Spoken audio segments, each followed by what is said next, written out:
pagi Dek. Pagi Kak. Bagaimana kabarnya hari ini Dek? Alhamdulillah baik.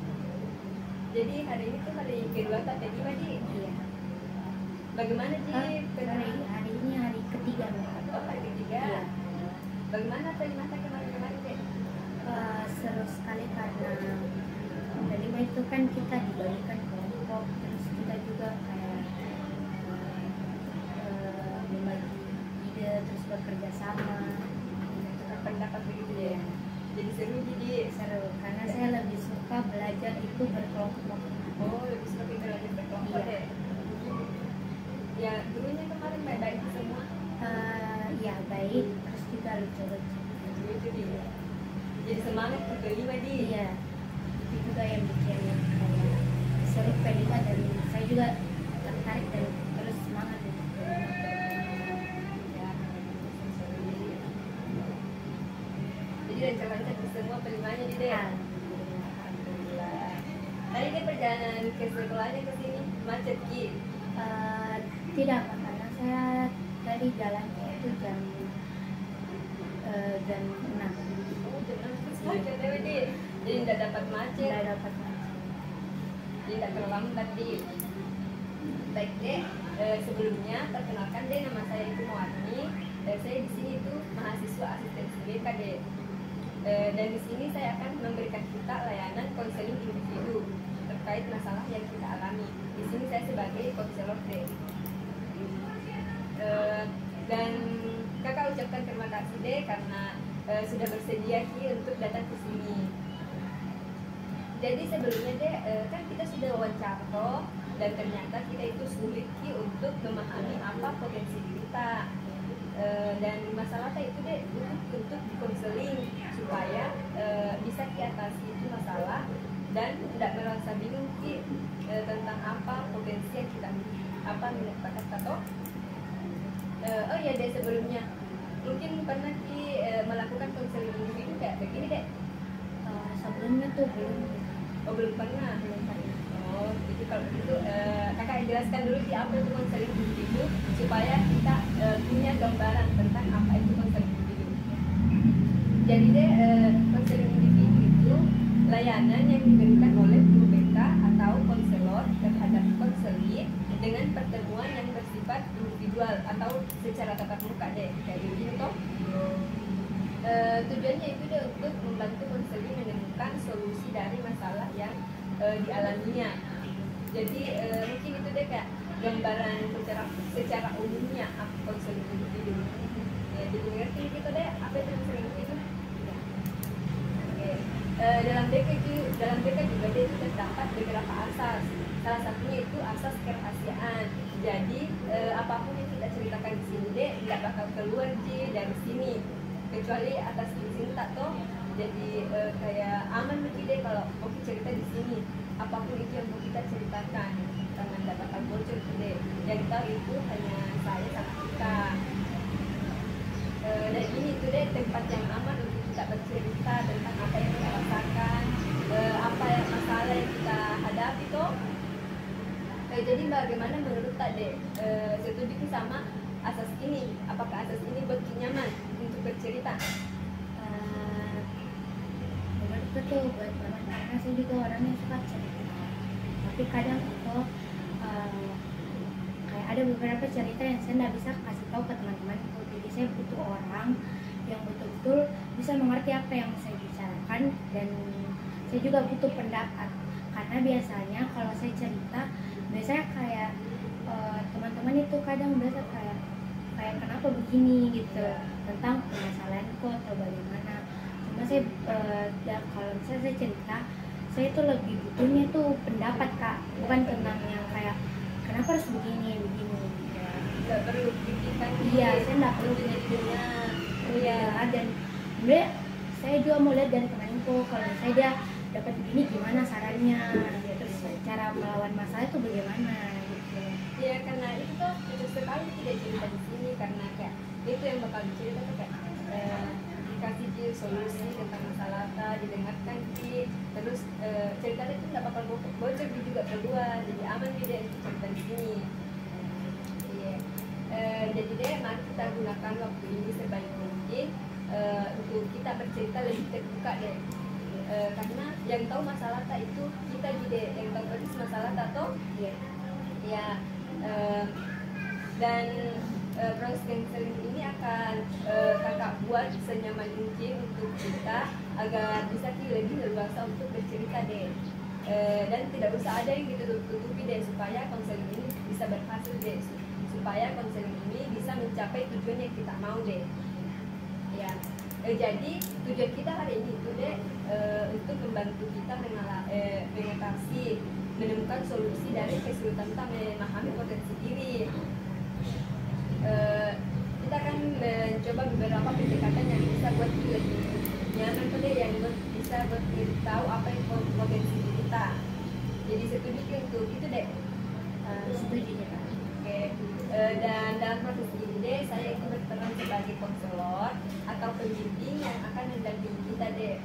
Saya akan membantu kita untuk mengetahui apa sih minat kita, bakat kita, atau potensi kita itu lebih cenderung kemana. Namun deh di sini tuh kita bekerja sama sebagai tim. Kita juga berperan penting untuk menceritakan masalah atau kalau nanti ada yang buat tidak nyaman deh atau merasa butuh untuk penyesuaian, bilang saja sama saya toh. Bisa langsung beritahu saya deh kalau ada yang berdiri kurang nyaman. Setuju deh, setuju deh. Dan proses konseling ini deh kurang lebih itu 45 menit waktunya dan beberapa kali pertemuan. Dan pertemuannya itu disesuaikan sama jadwal tadi. Kapan kita bisa toh, jadi menyesuaikan sama jadwal tak.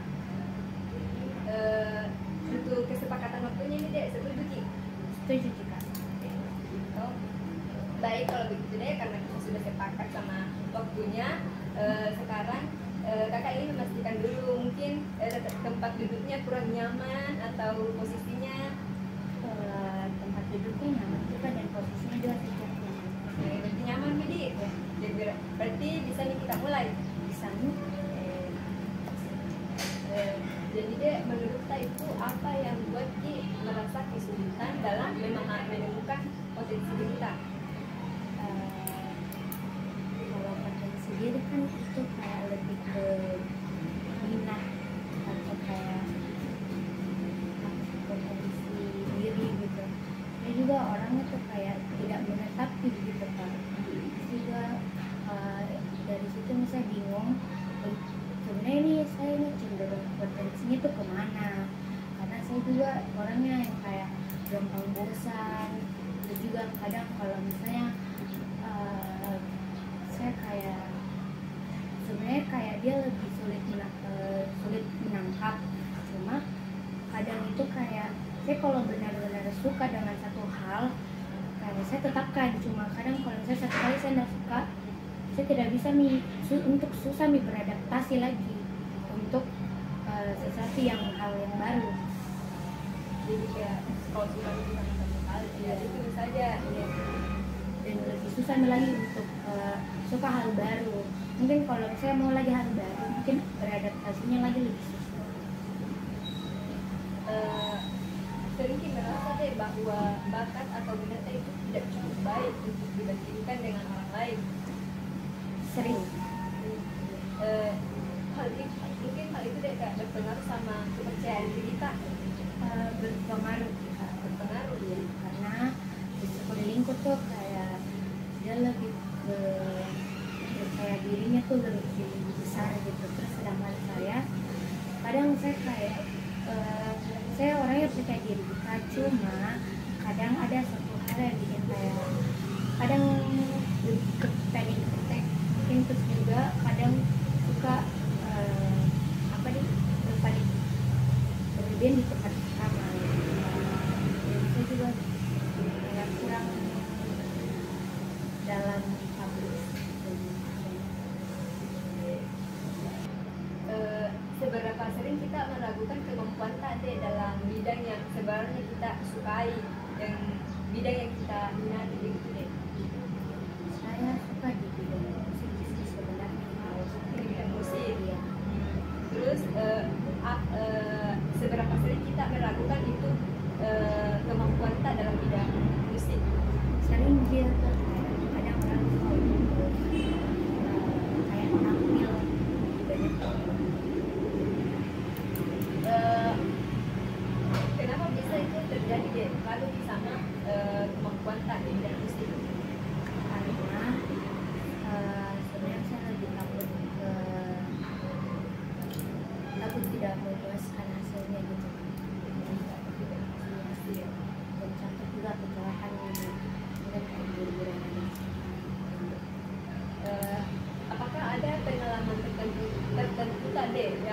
buat kita merasa kurang percaya diri dalam mengeksplorasi bakat dan minat itu? Sebenarnya dari siapa, cuma mungkin saya nih juga yang kayak gitu. Seperti dari ceritanya dia bilang pede, mungkin tidak ada pengalaman yang kayak misal tuh pernah sih tampil di bidang musik tuh, tapi kita tuh lakukan kesalahan. Nah dari situ nih kayak buat kita trauma kah, atau buat kita jadi kurang percaya diri nih dari situ? Sebelumnya sih tidak pernah lihat, cuma waktu itu pernah lihat itu kayak kompetisi, cuma mungkin beberapa dari situ saya melakukan kesalahan Kak, kayak tidak cepat mengangkat menangkap nada, jadi saya tidak jadi untuk ikut itu kompetisi Kak. Jadi saya kayak kalau mau ikut begituan juga kayak takut nih begitu, karena takut kayak juga kayak saya kayak excited sekali mau ikut ini, tapi ternyata saya melakukan lagi hal yang sama, jadi akhirnya saya tidak jadi. Itu kan kalau sudah nah, jadi saya yang sedih kan, kayak harusnya saya yang ada di situ. Bagaimana reaksi kita dan ketika menghadapi kegagalan tak dalam mencoba hal baru? Mungkin dari kegagalan tak itu buat kita ragu untuk lanjutkan apa itu yang kita mau, buat kita ragu untuk mengembangkan minat sama bakat tak. Kalau bakat yang lain sebenarnya saya belum pernah coba Kak, karena seperti dalam tadi yang saya bilang, saya susah untuk beradaptasi dengan minat dan bakat yang baru itu. Jadi kadang saya nge-stuck dan saya nggak tahu apa. Saya juga masih pikir sampai sekarang kira-kira minatku untuk ke depan itu apa dan bakat apa yang bisa saya kembangkan untuk ke depannya begitu. Jadi kayak gitu tuh kan kurang sadar sih sama apa mak di minat bakat tadi. Jadi saya kurang, jadi saya juga butuh kayak seperti ini Mika Kak, minta saran mungkin akan saya sarankan untuk minat dan bakat, terus yang bisa juga yang sesuai dengan diriku begitu. Karena itu jadi tujuan konseling tadi itu supaya kita tahu apa minat bakat kita. Jadi kayak mungkin di hasilnya nanti tuh bisa dilihat kalau sudah mungkin lakukan ini konseling. Menurut tadi apakah ketakutan itu tuh untuk tidak menjadi yang terbaik menghalangi kita untuk mengeksplorasi potensi diri kita sendiri deh? Iya, itu kayak susah Kak mengeksplor lagi untuk minatnya, bakatnya. Apakah pernah sih merasa tidak cukup berbakat deh dalam hal yang kita minati? Pernah, sering. Apa itu yang membuat kita Karena kayak saya merasa itu kayak belum terlalu menguasai gitu, dan saya juga kalau misalnya dilihat seorang saya kayak mungkin ada yang di atasku yang dia bisa gampang menangkap satu hal gitu, karena kayak dia mungkin punya bakatnya di situ nih, sementara saya saja bingung Kak dalam sebenarnya saya bakatnya nih dari mana. Jadi saya kadang tidak terlalu fokus dengan bakat tetapku, jadi kadang juga saya kayak berpikir kira-kira saya bisa nggak sih kayak dia. Jadi itu yang bikin saya down, karena pikiranku sendiri saya bisa nggak dengan bakat yang ini.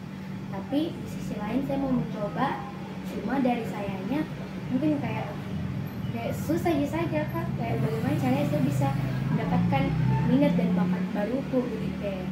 Maka cari hal yang baru lagi, tahu tuh apa sebenarnya minat bakatku. Deh, pernah kita dapat kritik dari orang lain, terus kritikannya itu orang-orang buat kita semakin ragu deh untuk mengekspresikan bakat dan minat yang kita miliki. Pernah Kak? Pernah. Itu kritiknya orang deh kayak lebih ke negatif atau positif?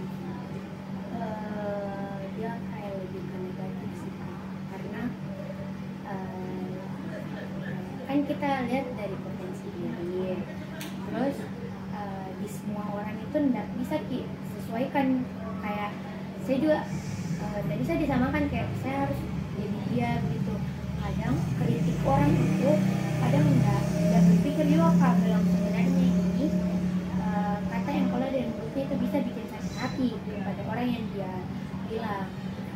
Terus juga dia pernah bilang kayak misalnya kenapa enggak kayak begini nih, yang begini tuh lebih baik gini. Karena kan saya juga diriku ya diriku kak, dan dia juga dia. Saya tidak bisa menjadi dia karena saya mempunyai potensi diriku sendiri gitu. Dan kadang juga mungkin di bakat yang sama, tapi kadang dia memang minatnya yang kayak betul-betul saya minatnya dia betul-betul di musik sekali kak. Terus saya kayak kadang suka musik kadang enggak, jadi kayak minatnya itu kayak ganti-ganti kak, tapi tidak menetap. Jadi kadang kayak orang bilangnya kayak kenapa kok tidak bisa jadi ini begini, jadi itu yang kadang bikin sakit hati, terus kayak down. Terus sempat kak juga berpikir kenapa saya tidak bisa menjadi dia gitu. Kalau begitu dia kita nggak bisa jadi diri kita sendiri tuh, cuma karena kita belum tahu apa sebenarnya itu minat kata. Dari itu kritikannya orang lain deh, pendapatnya orang lain, seberapa besar pengaruhnya sama diri kita. Pengaruhnya tuh tidak terlalu banyak ya kak, cuma kadang kalau misalnya memang lagi down kadang berpikir kayak kayak sakit kayak sakit hati juga didengarnya. Tapi kadang kalau bisa dicerna baik-baik, kayaknya saya harus juga perlu belajar lagi supaya saya bisa menjadi diriku sendiri dengan versiku sendiri, tapi lebih baiknya. Kalau misalnya bicara baik-baik perkataannya mungkin sakit hati didengar, cuma kalau kita pikir lagi kayaknya saya perlu lagi lebih belajar ini. Sebenarnya kalau sakit hati itu tidak boleh dibawa lama-lama kak, jadi kita juga harus kayak bangkit dan tetap belajar lagi Ya, kayak dijadikan motivasi untuk kritikannya orang. Tapi itu kritikannya orang deh berpengaruh sama kayak mungkin lebih jadi kayak kurang percaya diri kurang percaya sama kemampuan kita, jadi ragu gitu. Nah, itu juga kak, salah satunya kayak kalian tuh buat ragu, tapi kayak saya tetap cuma berusaha kak. Kadang kayak kalau misalnya memang ada kayak kompetisi gitu, tapi itu saya langsung kayak ragu gitu, kayak takut tak hasilnya juga tidak memuaskan gitu. Overthinking duluan nih kak sebelum tampil. Ya. Menurut Tade apa yang paling menghalangi atau itu tidak percaya diri sama apa yang kita miliki deh dalam bidang yang kita suka begitu. Menurut Tato apa yang paling menghalangi diri kita untuk percaya bahwa kita itu memiliki potensi dalam bidang yang kita sukai, kayak musik tadi.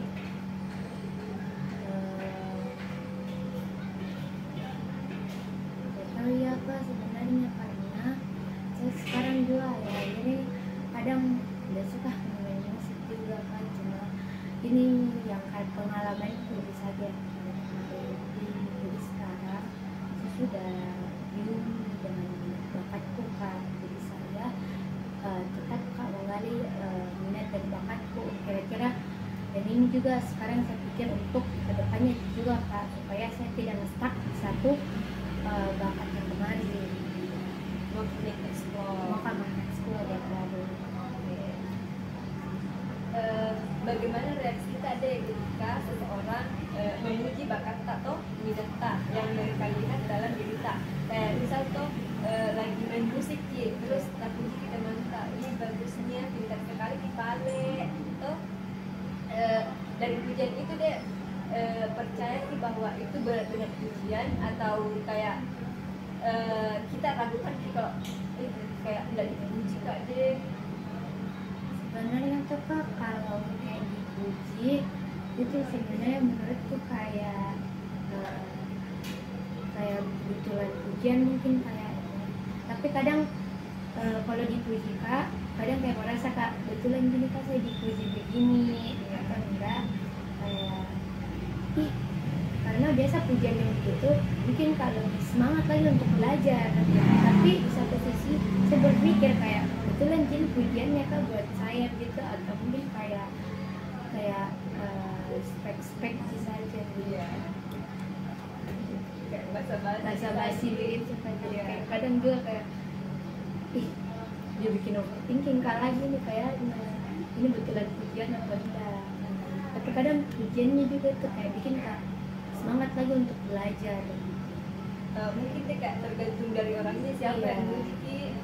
Tergantung saya kalau dekat mungkin kayaknya Pernah tidak merasa sulit untuk menemukan bakat tak sama minat tak karena terlalu fokus pada kelebihannya orang lain? pernah kak, karena kayak saya melihat bakatnya orang lain kayak keren-keren, ada yang bakatnya di bidang akademik, jadi saya kayak bingung mak ini bakatku ini sebenarnya apa, karena sebenarnya saya juga mau menjadi mereka tapi dengan versi diriku sendiri kak gitu. Jadi saya kayak dari sekarang nih saya cari ini minatku dan bakatku tuh ada di mana begitu. Jika kita boleh kita tahu minat sama bakat itu sebenarnya di mana? Ya.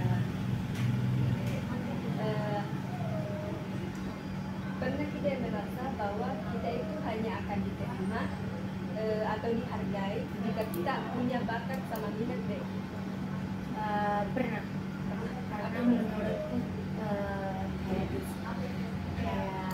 mungkin kayak di sekalian saya melihat orang yang kayak bakatnya itu yang kayak akademik gitu, terus kayak orang tuh kayak ini kan kalau akademik itu mungkin kayak di bidang matematika atau apa kayak keren sekali nih kakak menurutku, jadi kayak kayaknya kayak harus saya juga punya bakat supaya kayak ini orang bisa terima saya begitu.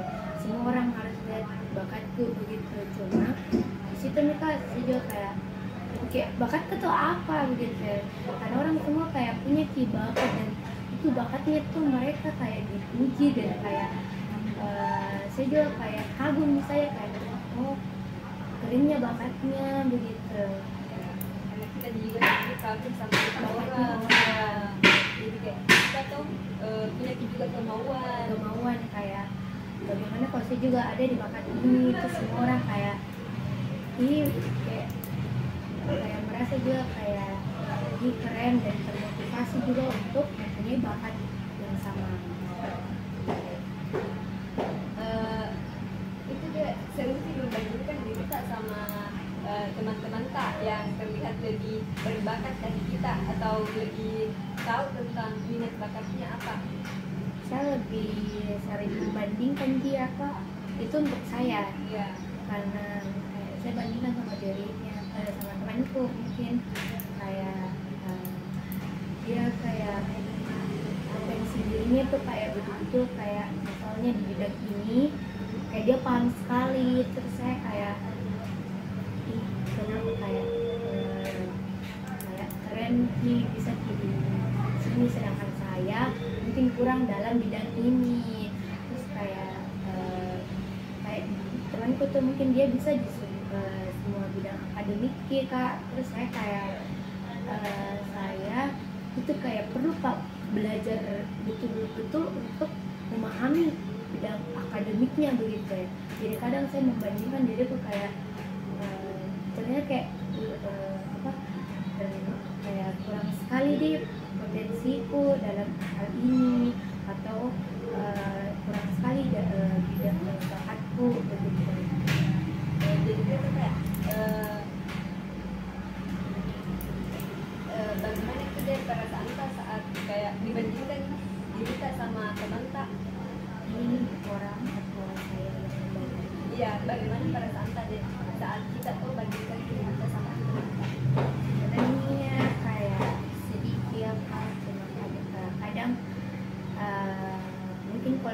membandingkan sama diriku sama temanku, saya ambil positifnya saja kak. Kalau misalnya kayak ih saya lihat temanku kayak hebat sekali nih kakak dalam minat dan bakatnya, oh berarti saya perlu belajar lagi lebih giat dan kayak untuk bisa juga di bidang itu. Jadi saya kayak bawa santai nih saja kak, karena sebenarnya kalau saya bandingkan diriku berarti itu artinya saya juga harus mungkin belajar lagi lebih giat dan dan cari tahu juga bakatnya ya, ekspor diri kita ya. Kita sukanya di bidang apa, kita sukanya apa, dan tertarik gimana. Hanya bisa juga toh kak, kalau misalnya kita ikut kayak misalnya bakat itu teman ada di bidang ini ya, terus sebenarnya akademik, terus saya sebenarnya tuh mau punya misalnya di bidang akademik, kayak saya memaksakan diriku untuk kayak saya harus bisa di akademik ini Ya padahal itu bakatnya tidak harus di sama semua teman tadi satu bidang. Ya mungkin teman tadi akademik tapi kita tahunya di non akademik ya. kadang merasa apa juga kayak iya saya sebenarnya bisa juga akademik, tapi ternyata saya lebih ke non akademik, cuma non akademik juga saya kayak membandingkan lagi diriku sama orang lain Ya karena selalu membandingkan diri kita. Iya. Jadi deh makasih karena sudah menceritakan apa masalah tadi, apa kalau kesalahan tuh ceritakan apa kesulitan tak, dan setelah saya dengar tadi itu tadi saya simpulkan itu kalau kita itu kurang memahami potensi kita karena tidak sadar ki sama minat bakat tak, karena kita tuh bingung ki sebenarnya ini minatku apa, bakatku apa. Jadi kayak kita tuh kalau dapat nih kayak berpikir ki kayaknya minatku di sini deh, di musik deh, tapi setelah di musik ternyata kita kurang cocok lagi. Jadi kita itu masih explore minat dan bakat kita apa sebenarnya, kita tertariknya di mana tuh ya. Jadi makasih deh karena sudah menceritakan tentang masalahnya. Mungkin sampai di sini dulu sesi konseling kita. Pertemuan selanjutnya itu nanti kita sepakati lagi deh sesuai jadwal atau jadi mungkin sampai di sini saja dulu deh. Makasih Nade. Makasih Naka. Ya makasih. Duluan kakak. Oke. Selamat pagi deh. Pagi kak. Iya. Jadi hari ini mata pelajarannya apa deh? Masih kelima. Oh iya. Karena kita sudah sepakat kemarin deh kalau kita akan bertemu lagi hari ini untuk melanjutkan sesi konseling kita di jam 9 ini. Jadi kita akan melanjutkan sesi konseling minggu lalu deh. Iya. Oke. Di pertemuan kemarin kan kita sudah menceritakan tentang masalah tak dan faktor penyebabnya deh. Masalah kita tentang sulit memahami potensi diri kita itu karena kurang kesadaran kita tentang minat dan bakatnya kita itu apa. Jadi untuk masalah itu deh saya akan bantu untuk menemukan solusi supaya kita tahu apa minat sama bakatnya kita melalui teknik modeling deh. Jadi di sesi konseling ini saya akan menggunakan teknik modeling untuk menemukan solusi dari masalah tak. Jadi di pertemuan ini kita akan membahas tentang teknik modeling deh. Sebelum kita menerapkan teknik ini, supaya kita tahu tuh apa itu teknik modeling. Jadi deh, teknik modeling itu teknik yang bertujuan untuk mempelajari perilaku baru dengan mengamati model dan mempelajari keterampilannya. Teknik modeling juga diperuntukkan bagi konseli yang telah memiliki pengetahuan tentang penampilan perilaku, tetapi belum dapat menampilkannya. Kayak kita tahu nih apa minat bakat kita atau apa keterampilan tak tuh, tapi belum kita tahu cara menampilkannya deh, cara mengaplikasikannya toh. Ya, teknik modeling merupakan pendekatan behavioral deh, yang berakar dari teori Albert Bandura. Teori ini itu untuk merubah, menambah, maupun mengurangi tingkah laku individu dengan belajar melalui observasi langsung untuk meniru perilaku orang maupun tokoh yang akan ditiru, sehingga individu memperoleh tingkah laku baru yang diinginkan.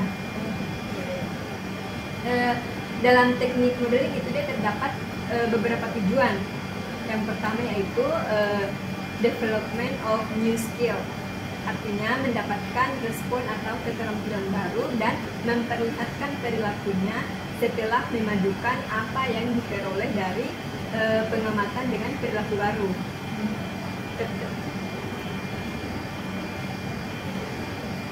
Tujuan yang kedua itu facilitation of exciting of behavior, artinya itu menghilangkan respon takut setelah melihat tokoh bagi si pengamat. Terus yang ketiga itu change in inhibition ability of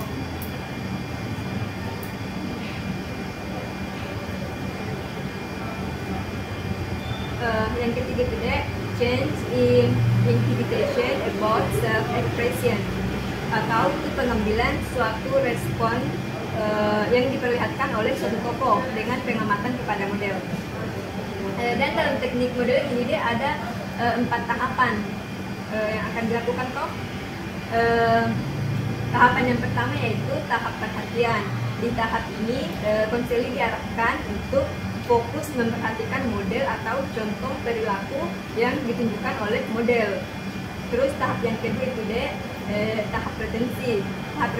Tahap retensi ini adalah tahap di mana konselor menyimpan dan mengingat perilaku yang telah diamati dari model, dari video yang telah ditampilkan toh. Setelah tahap perhatian, konselor harus bisa mengingat perilaku yang diperlihatkan oleh model agar nantinya dapat meniru perilaku tersebut ketika dibutuhkan. Terus tahap ketiga itu tahap reproduksi. Tahap reproduksi adalah tahap di mana konselor mencoba meniru atau mempraktikkan perilaku yang telah diamati dari model. Setelah melalui tahap perhatian dan retensi, konselor ini mengaplikasikan perilaku tersebut secara nyata. Tahap ini itu berfokus pada kemampuan konselor untuk mengubah pengamatan dan pemahaman menjadi tindakan yang konkret. Terus tahapan yang terakhir itu tahap penguatan.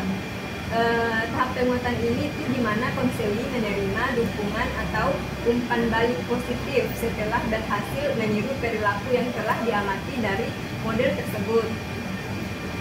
Penguatan ini bertujuan untuk memperkuat perilaku baru sehingga konselor termotivasi untuk terus melakukannya dan menjadikannya sebagai bagian dari kebiasaan. Jadi tadi penjelasan dari 4 teknik tahapan modeling. Dalam proses konseling ini itu juga dibutuhkan kerjasama antara konselor dan konselor. Kerjasama antara konselor dan konselor itu sangat penting agar proses konseling ini bisa berjalan dengan lancar, bisa berjalan dengan baik Saya akan menjelaskan bahwa selama konselor itu perlu terbiasa dan jujur dalam menceritakan masalah yang dihadapinya. Hal ini membantu saya memahami situasi dengan lebih baik Dengan kerjasama, konselor bisa lebih cepat menemukan solusi yang sesuai karena kita juga terlibat dalam menentukan tujuan dan cara mengatasi masalah tadi. Konselor bukan cuma soal mendengar saran dari konselor, tapi konselor juga perlu berperan aktif untuk mencoba dan menerapkan apa yang sudah dibahas di sesi konseling sebelumnya. Saat menghadapi kesulitan konselor akan selalu siap membantu, tapi konselor juga harus berusaha mengikuti panduan yang diberikan, arahan yang diberikan. Dengan kerjasama yang baik, perubahan yang positif bisa lebih cepat tercapai dan konselor akan lebih siap menghadapi tantangan di masa depan Jadi ini tuh deh penjelasan tentang kurang lebih tentang teknik modeling.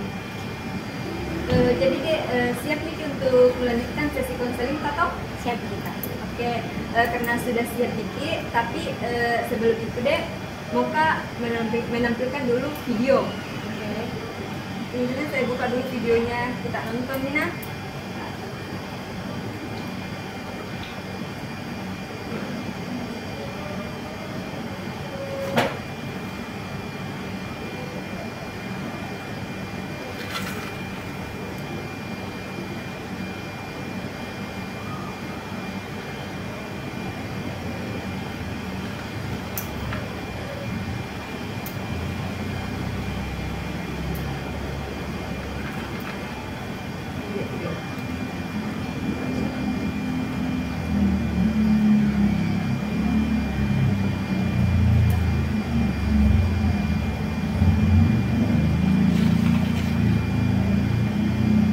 Kita amati ini videonya Nan.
Jadi deh, apa yang pertama kali kita rasakan atau pikirkan setelah menonton video tadi?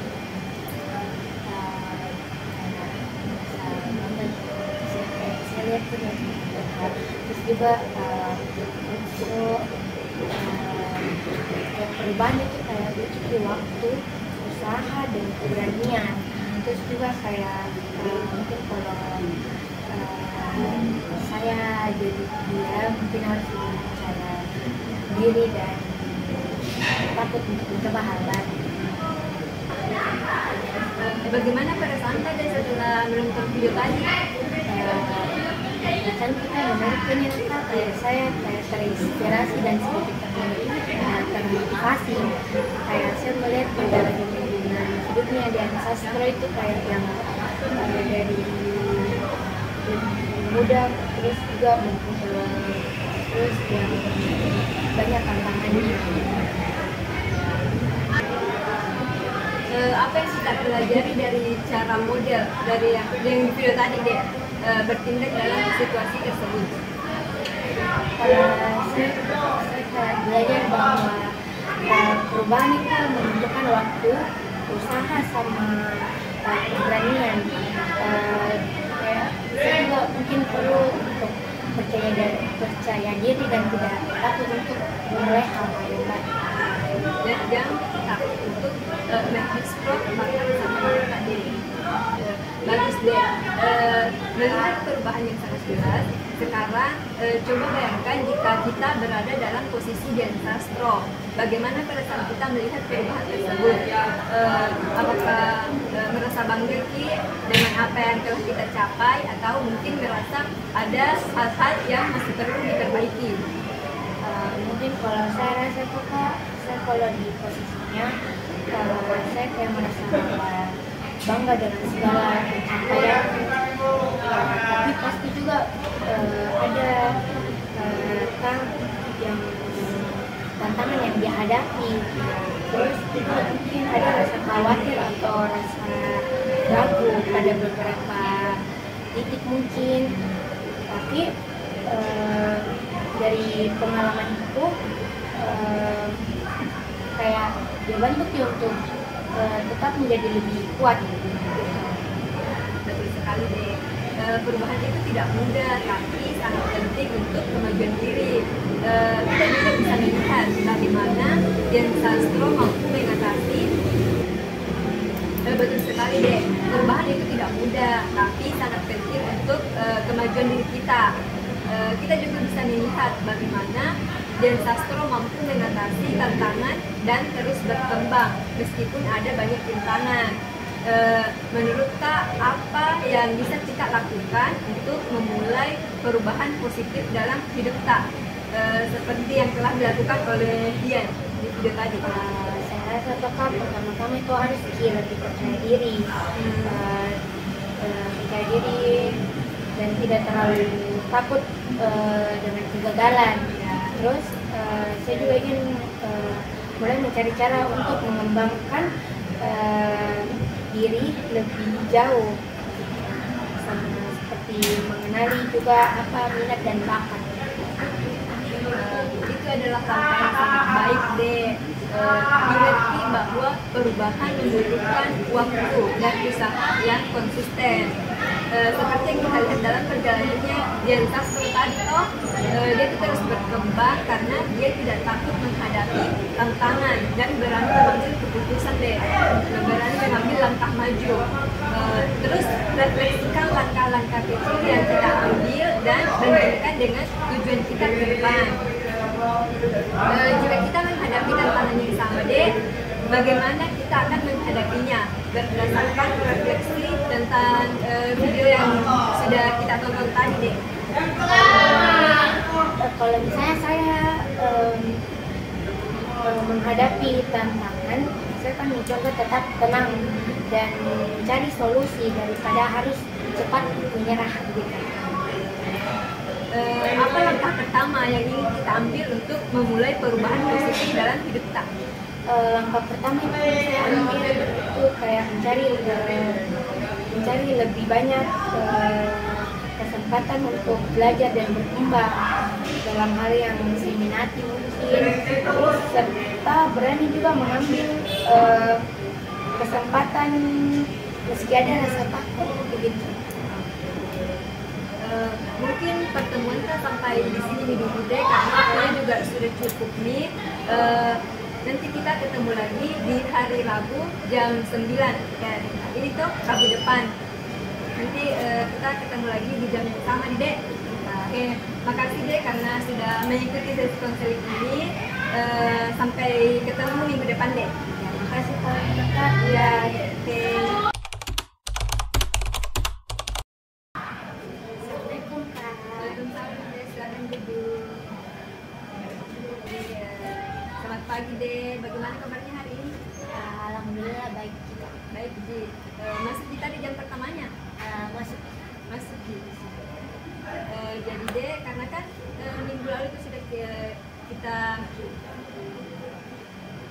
jadi deh sesi konseling ini itu kita akan melanjutkan tentang pertemuan minggu lalu. Jadi kita akan melanjutkan sesi pertemuan kita ini terkait dengan pertemuan minggu lalu deh, yang penerapan tekniko. Jadi hari ini kita akan melanjutkan sesi konseling tak. Jadi ini kan itu minggu lalu karena sudah bikin nonton video tuh yang saya tampilkan ke kita. Oke deh, karena kan minggu lalu itu sudah nonton video yang saya kasih lihat tuh tentang perjalanan hidupnya Dian Sastro. Masih ingat tidak sama videonya? Masih ingat juga. Oke, dalam video itu kan kita bisa melihat deh beberapa aspek dari perilaku Dian Sastro yang menarik dan relevan dengan pengembangan diri. Terus mau tanya deh, apa saja komponen perilaku Dian yang kita perhatikan dan menurut kita bisa kita pelajari? Yang saya perhatikan itu kayak Dian Sastro tuh terlihat sangat percaya diri. Terus mampu mengatasi tantangan dengan tenang gitu. Dia juga kayak tampak lebih disiplin dengan pekerjaannya. Terus meskipun banyak kesulitan yang dia hadapi, saya juga melihat bagaimana dia terus belajar dan berkembang dalam karirnya. Oke deh, itu pengamatan yang sangat baik deh. Beberapa komponen yang kita sebutkan tadi itu seperti kepercayaan diri, ketenangan dalam menghadapi tantangan, disiplin, dan kemauan untuk terus belajar adalah aspek penting dari perilaku yang dapat kita coba dan dapat kita terapkan dalam hidup kita. Sekarang deh, saya ingin memastikan bahwa kita itu memahami setiap komponen tersebut. Saya mau lihat satu persatu. Pertama, bagaimana kita dapat meningkatkan kepercayaan diri kita, terutama dalam menghadapi situasi yang menantang. Saya rasa mungkin bisa mulai dengan lebih percaya diri pada kemampuan diriku sendiri. Saya sendiri juga berhenti meragukan kemampuanku, terutama saat menghadapi tantangan. Mungkin juga dengan mempersiapkan diri lebih matang, merasa lebih siap.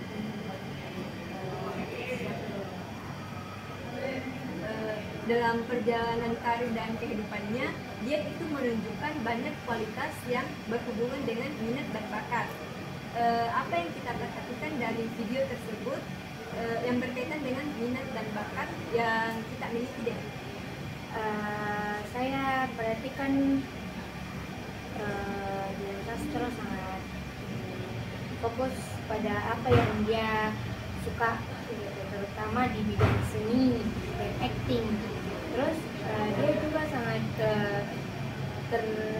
terlibat dalam proyek-proyek yang menunjukkan bakatnya. Terus dia juga tampak percaya diri dan dalam memiliki karir yang sesuai dengan minatnya. Terus saya juga melihat bagaimana dia terus mengembangkan dirinya melalui berbagai peluang dan tantangan.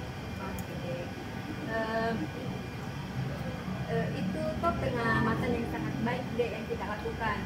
Dia itu memang konsisten mengejar minat dan bakat yang ada dalam dirinya, dan itu terlihat dalam pilihan karir yang diambil deh. Nah, sekarang mari kita coba identifikasi beberapa komponen dari perilaku dan sastro yang dapat kita terapkan dalam hidup kita. Misalnya kita bisa mulai dengan melihat komponen fokus pada minat. Pernah kita rasa memiliki minat yang kuat seperti Dian Dek di bidang tersebut? Ya, saya merasa sedikit tertarik dengan seni, terutama kayak dalam menulis mungkin. Terus saya suka sekali mengekspresikan diri melalui kata-kata. Kayak rasanya saya bisa lebih fokus dan bahagia ketika saya melakukan hal-hal tersebut. Itu sangat sesuai dengan apa yang kita lihat pada Dian Sastro di video minggu lalu yang mengikuti minatnya dalam dunia seni.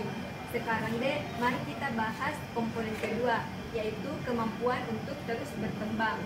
Dalam video tersebut kita bisa lihat bahwa Dian terus berusaha untuk belajar dan berkembang meskipun sudah sukses.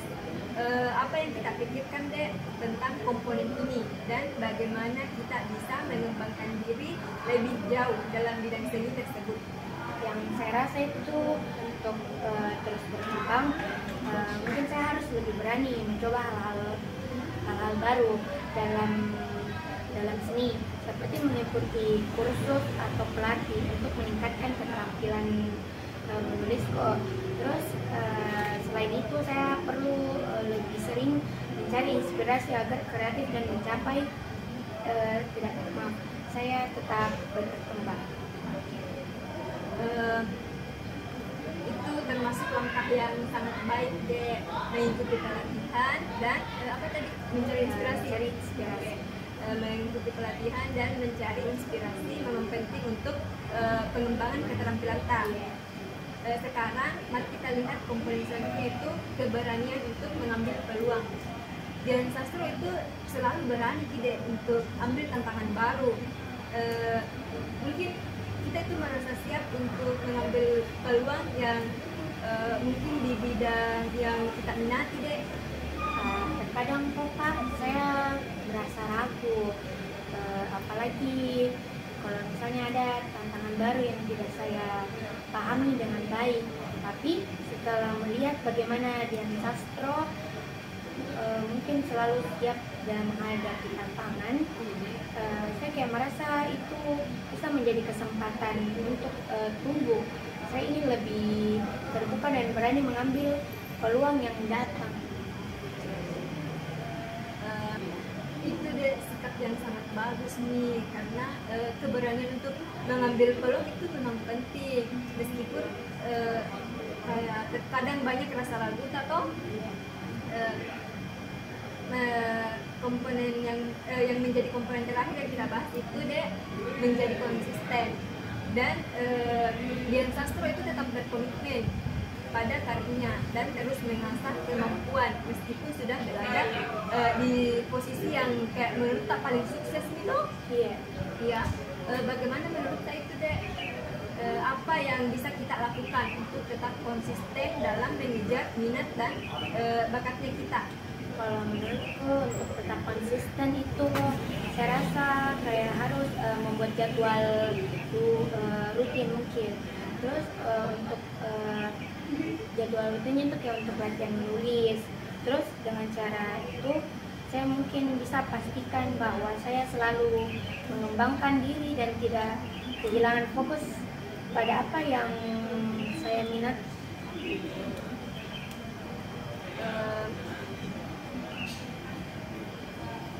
Itu adalah langkah yang sangat baik deh.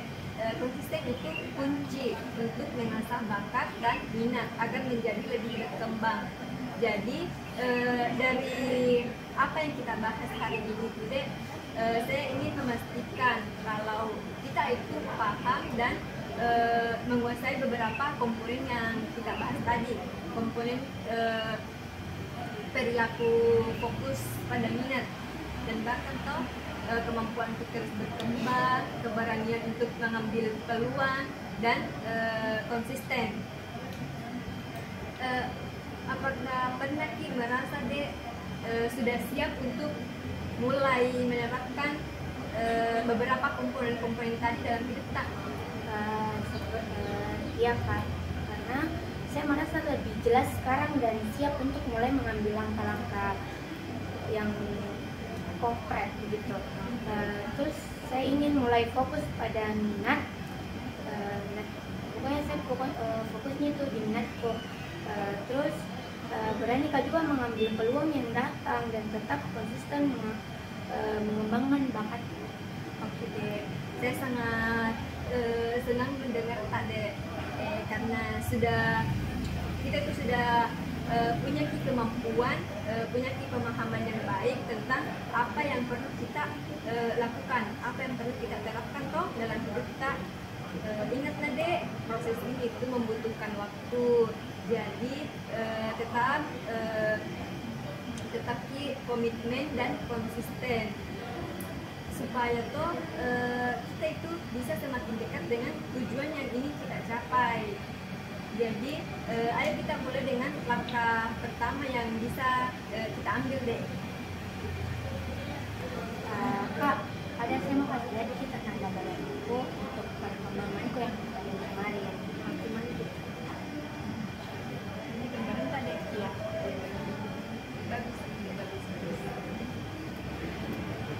Iya deh, bagus sekali itu deh. Saya tuh melihat kita sudah berusaha untuk menerapkan langkah-langkah yang kita bicarakan dalam latihan ini toh, dalam konseling ini. Sekarang toh kan kita tadi itu coba untuk menggambar tema yang baru dan itu tuh gambarannya sudah sangat bagus nih deh, karena menunjukkan upaya kita untuk keluar dari zona nyaman tak toh.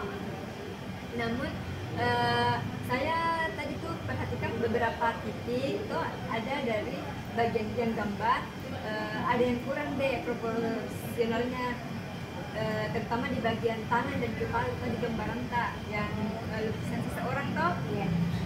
Iya deh. Iya Kak, saya kayak merasa agak kesulitan saat menggambar tangan atau wajah.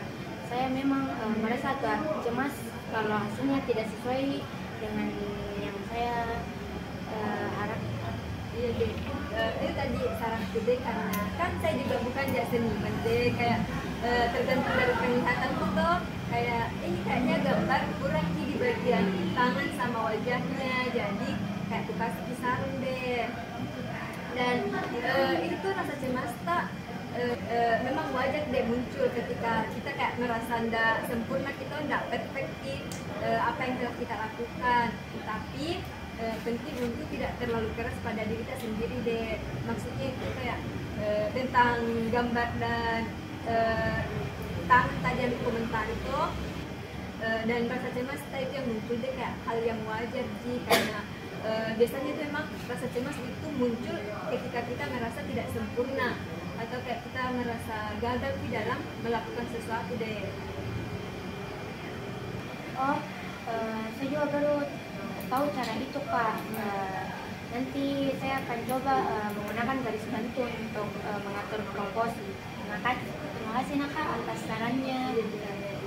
Nah itu saranku tuh kayak saran biasa, jadi karena saya juga tidak terlalu mengerti tentang gambar tuh, jadi saya tuh komentar sesuai sama penglihatan saya deh. Dan ingat deh, menggambar itu bukan hanya soal hasil akhir deh, tetapi juga proses belajar dan mengembangkan keterampilan. Selain itu, saya juga ingin memberikan umpan balik tentang cara kita dalam mengelola waktu. Saya tuh melihat murid itu cukup fokus selama latihan kemarin. Tapi saya juga mendengar bahwa beberapa kali kita itu ragu atau mempertanyakan hasil kerja atau ingat nade bahwa untuk menjadi lebih baik itu kita perlu sering berlatih dan percaya diri. Coba kita untuk tetap percaya diri sama hasil kerja tak, meskipun itu belum sempurna, meski itu masih mendapat saran dari orang toh, karena itu prosesnya untuk menjadi lebih baik. Iya Kak, kayak saya sering merasa ragu sih ketika saya itu tidak sesuai dengan yang saya bayangkan. Saya juga mau sih mencoba untuk lebih percaya diri dan tidak terlalu banyak mengkritik diri saat ini. Iya, bagus sekali. Itu tuh langkah yang tepat nih deh. Kepercayaan diri itu sangat penting, terutama dalam bidang seni tuh deh harus dipercaya diri. Terima kasih banyak Kak sarannya. Saya kayak merasa lebih percaya diri nih dan tahu apa yang harus saya perbaiki sekarang. Saya akan lebih berhati-hati dalam latihan selanjutnya. Iya deh, sama-sama deh. Saya juga merasa senang kan bisa bantu gitu, bisa kasih masukan meskipun saya tidak terlalu paham juga. Ingat deh, proses ini adalah perjalanan dan setiap latihan itu memberikan kesempatan untuk kita tetap belajar dan berkembang deh. Teruskan itu usaha tak deh, dan kita akan melihat banyak perubahan dalam waktu yang dekat kalau kita itu benar bersungguh-sungguh di dalam mengerjakan sesuatu toh. Saya tidak sangat terkesan dengan latihan yang kita lakukan minggu ini deh. Ketika kita berbicara tentang pengembangan minat dan bakat di bidang seni, saya bisa melihat perubahan yang cukup baiklah deh. Misalnya itu yang gambar kita buat itu menunjukkan peningkatan nih deh, sudah lebih baik nih. Terima kasih Kak, saya kayak merasa lebih percaya diri setelah latihan ini. Memang awalnya saya merasa kayak ragu Kak begitu, tapi saya mencoba untuk lebih sabar dan teliti dalam prosesnya. Iya deh, itu kayak termasuk luar biasa sekali nih deh, karena kita tuh telah memperlihatkan sikap yang sangat positif dalam mengatasi itu rasa ragu tak, karena yang kayak yang kita bilang tuh Kak, sering tuh merasa ragu sama apa yang kita buat, dan kita itu juga tidak hanya mengandalkan bakat minat tetapi juga berusaha untuk mengembangkan kemampuan dengan cara yang terstruktur dan berkelanjutan. Ini tuh termasuk sikap yang sangat penting dalam mengembangkan potensi diri deh. Saya itu benar-benar mengapresiasi bagaimana kita tidak bisa fokus dan konsisten dalam mengerjakan sesuatu deh. Saya senang bisa kayak mendapatkan masukan seperti itu Kak. Kayak rasanya tuh usahaku tuh kayak dihargai gitu. Dan saya juga semakin merasa yakin untuk terus berlatih. Tentunya itu deh, karena memang kita itu sudah menunjukkan proses yang bagus deh. Selain itu, saya juga ingin kasih apresiasi pada keberanian kita untuk mencari peluang. Terima kasih banyak Kak untuk memberi saya semangat untuk terus berusaha. Iya deh, sama-sama. Saya juga senang mendengar tuh kalau kita itu ternyata sangat termotivasi. Ingat Nade, itu perjalanan tidak selalu mudah. Pasti ada tantangannya tuh deh, ada rintangannya. Tetapi dengan sikap yang sudah kita tunjukkan itu, saya yakin kita akan terus berkembang, tetap jaga semangat Nade dan fokus pada proses tak. Kita itu sudah berada di jalur yang benar, dan saya akan selalu mendukung tak deh. Jadi deh, karena ini tuh sesi konseling tak sudah mendekati akhir sesi konseling. Sebelum kita akhiri sesi hari ini, saya ingin mengingatkan tentang pentingnya pengelolaan waktu deh dalam proses mengembangkan minat dan bakat itu. Durasi waktu yang kita punya untuk berlatih atau melakukan kegiatan yang kita minati itu sangat berpengaruh deh. Mungkin kita bisa diatur waktu kita untuk kembangkan itu minat bakat kita. Iya, saya juga kadang-kadang kesulitan Kak untuk kayak mengatur waktu. Kayak apalagi di sini kan akhir-akhirnya banyak kegiatan tuh. Terus tapi saya pasti mencoba untuk lebih disiplin mulai ini. Langkah yang sangat bagus untuk diambil deh. Mungkin kita bisa juga membuat jadwal harian tuh atau mingguan untuk memanage waktu kita lebih baik deh. Setelah mengikuti sesi ini deh, apakah ada hal-hal yang membuat kita merasa lebih yakin atau mungkin ada yang masih mengganjal di pikiran tadi? Menurutku Kak, kalau setelah sesi ini saya kayak merasa lebih yakin. Sebelumnya saya kan sedikit bingung tentang bagaimana cara mengatur waktu dan fokus pada minat saya. Tapi sekarang saya merasa lebih kayak lebih jelas dan semangat untuk mencoba lebih konsisten dan latihan. Saya senang mendengarnya dek. Rasa yakin dan semangat itu sangat penting dalam perjalanan proses ini. Terus percaya pada proses dan jangan ragu untuk hubungi Kak kalau misal ada kesulitan Kak tuh saya bisa lagi untuk cerita. Saya ucapkan terima kasih banyak Nade karena sudah bersedia mengikuti sesi konseling ini selama beberapa minggu dengan beberapa pertemuan juga, dan kita tuh sudah terbuka untuk menceritakan masalah yang kita hadapi. Saya harap toh setelah sesi konseling ini deh kita tuh bisa lebih paham sama potensi diri kita, ya, lebih yakin oh ternyata minat di sini, bakat juga di bidang ini. Jadi deh karena waktunya juga sudah habis dan kita juga harus dimasuk ke kelas belajar, saya akhiri sesi konseling hari ini Nade, dan terima kasih deh karena sudah mengikuti ini dan terima kasih sudah bersedia untuk melakukan konseling ini.